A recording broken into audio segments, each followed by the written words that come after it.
दोस्तों, आज हम बात करेंगे एक कहानी के माध्यम से अपने दुश्मनों से कैसे छुटकारा पाएं और दुश्मनों को हराने का सबसे आसान तरीका क्या है। दोस्तों, एक समय की बात है, बाबा भोलेनाथ और माता पार्वती कैलाश पर्वत पर बैठे थे। अचानक सारे देवगण कैलाश पर्वत पर प्रकट हुए।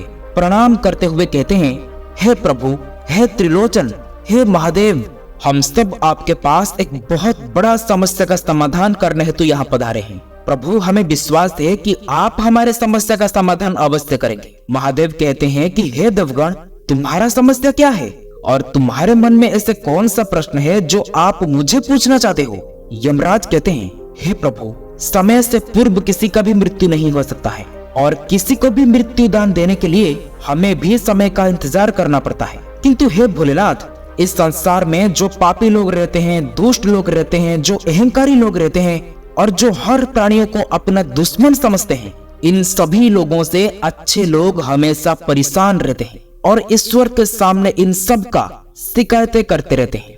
इंद्रदेव कहते हैं कि हे महादेव, इन सभी लोगों के बीच में एक शरीफ लोग कैसे अपना जीवन बिता सकता है। एक शरीफ और साधारण लोग इन सभी लोगों का सामना कैसे कर सकता है। इन सभी बातों को सुनने के बाद महादेव कहते हैं कि हे देवगण, मैं आप सबको कुछ ऐसी बातें बताता हूँ जो इस बात को एक साधारण मनुष्य पालन करेगा तो वो अपने जीवन में शत्रुओं से मुक्त रहेगा और अपने शत्रुओं से आसानी से लड़ सकता है। मैं जो आपको बताने वाला हूँ, इससे आप अपने दुश्मन को अच्छे से पहचान भी सकते हो और उसे आसानी से पराजित कर सकते हो। उसके मन में शत्रुओं को लेकर किसी भी प्रकार का भय नहीं रहेगा। इसलिए मैं जो भी आपको बताने जा रहा हूँ, आप सारे देवगण इसे ध्यान पूर्वक सुने। नंबर 1, महादेव कहते हैं कि इस संसार में कुछ ऐसे व्यक्ति होते हैं जिनके मन में छल, कपट, अहंकार भरा रहता है, लेकिन वो सबसे बड़ी प्यार से बातें करते हैं, अपनों जैसे मीठी मीठी बातें करते हैं। वो बोलते कुछ और, लेकिन उनके मन में कुछ और होता है। वो हमेशा सोचते हैं कि दूसरों को कैसे हानि पहुंचा जाए और दूसरों का कैसे फायदा उठाया जाए। इसलिए वो हमेशा दूसरों के साथ उनके भाई, बंधु, दोस्त, रिश्तेदार बनने की कोशिश करते हैं ताकि उनका फायदा उठा सके। इसलिए पहले इन लोगों को पहचाने और इन्हें हमेशा अपनी जिंदगी से निकाल देना चाहिए। इनके साथ किसी भी प्रकार का संबंध नहीं रखनी चाहिए। लेकिन इस तरह के लोगों को पहचानना ही मनुष्य के लिए बहुत मुश्किल होता है, लेकिन उन्हें समय रहते पहचान करना भी बहुत जरूरी होता है। नहीं तो ये लोग जैसे लोटा अपने सर झुकाकर कुएं के अंदर जाता है और धीरे धीरे करके कुएं का सारा पानी खाली भी कर देता है। इस प्रकार ये लोग आपको पूरी तरह से बर्बाद किए बिना नहीं छोड़ते हैं।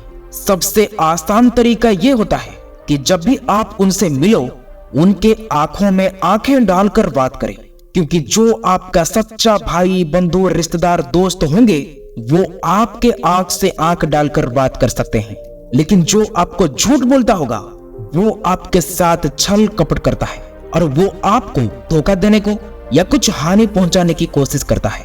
ये तो कभी भी आपके आंख में आंख डालकर बात भी नहीं कर पाएंगे। इसलिए अगर कोई व्यक्ति आपके साथ ऐसा कर रहा है, यानी कि आपके आंख से आंख डालकर बात नहीं कर रहा है, तो आप उस समय समझ जाना चाहिए कि वो इंसान आपको जरूर हानि पहुंचाएगी। नंबर 2, महादेव कहते हैं कि एक मूर्ख और दुष्ट व्यक्ति अपने स्वभाव को कभी भी नहीं छोड़ सकता, क्योंकि वो धर्म क्या है और अधर्म क्या है उसे नहीं समझता। लेकिन उनके बीच जो सब कुछ समझता है वो इसका कभी पालन नहीं करता। इसलिए मूर्ख और दुष्ट व्यक्ति को जो भी सहायता करता है और जो भी उनका उपकार करते हैं वो हमेशा उसी को ही हानि पहुंचाते हैं। महादेव कहते हैं कि जिस प्रकार जल का स्वभाव नीचे गिरना है, उसी प्रकार मूर्ख और दुष्ट व्यक्तियों का स्वभाव होता है कि अच्छे और विद्वान लोगों को हानि पहुंचाना। बाबा भोलेनाथ कहते हैं कि ऐसे लोगों का पहचान हम कैसे करें। इन सब लोगों का पहचान करने के लिए आपको इस बात का विशेष ध्यान देना होगा कि आप जब किसी से बात करते हैं और वो आपकी बातों को अनदेखा कर रहा है या बीच में आपकी बात को काट रहा है, यानी कि आप उससे जो बातें कर रहे हो वो उसको छोड़कर आपके साथ दूसरी बातें कर रहा है।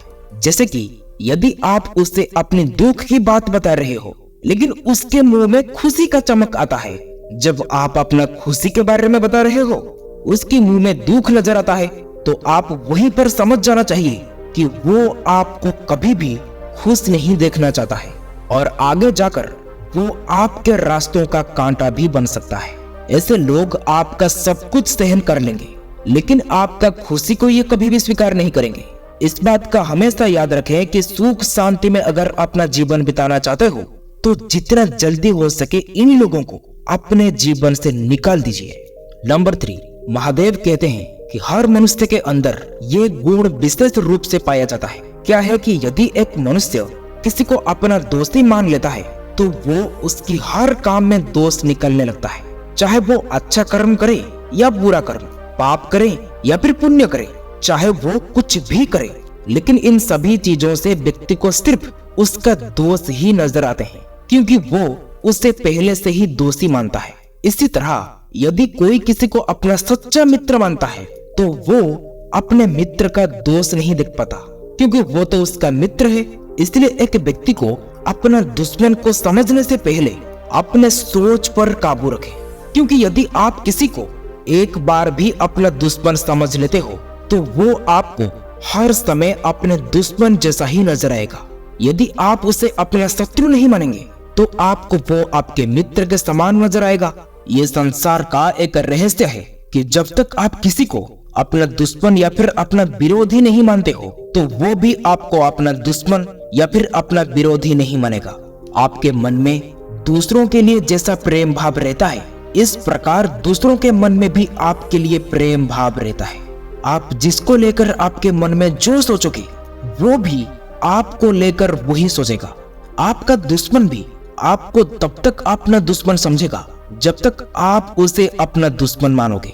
जब आप ये सब छोड़कर उसके लिए जब अपने मन में प्रेम का भाव रखोगे, तब देखना कि उसके मन में भी आपके लिए प्रेम का भाव जागृत होगा।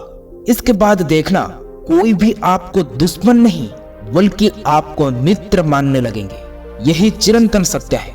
नंबर 4, इसमें महादेव कहते हैं कि इस धरती का और एक सच्चाई मैं आपको बताता हूँ, जिसकी वजह से गांव, शहर, राज्य आगे नहीं बढ़ पाता है और आगे बढ़ने के लिए लोगों को बहुत ज्यादा मुसीबतों का सामना करना पड़ता है। क्योंकि जब एक मनुष्य अपने किसी भी कार्य को शुरू करता है और उस काम को सफल बनाने के लिए लगा रहता है तो उस समय अनेक व्यक्ति उसमें कठिनाइयां उत्पन्न करने का प्रयास करते हैं, उसकी सारे कामों को बिगाड़ने की कोशिश करते हैं, क्योंकि उनका उद्देश्य व्यक्ति को अपना कार्य सिद्ध करने से अलग करना होता है।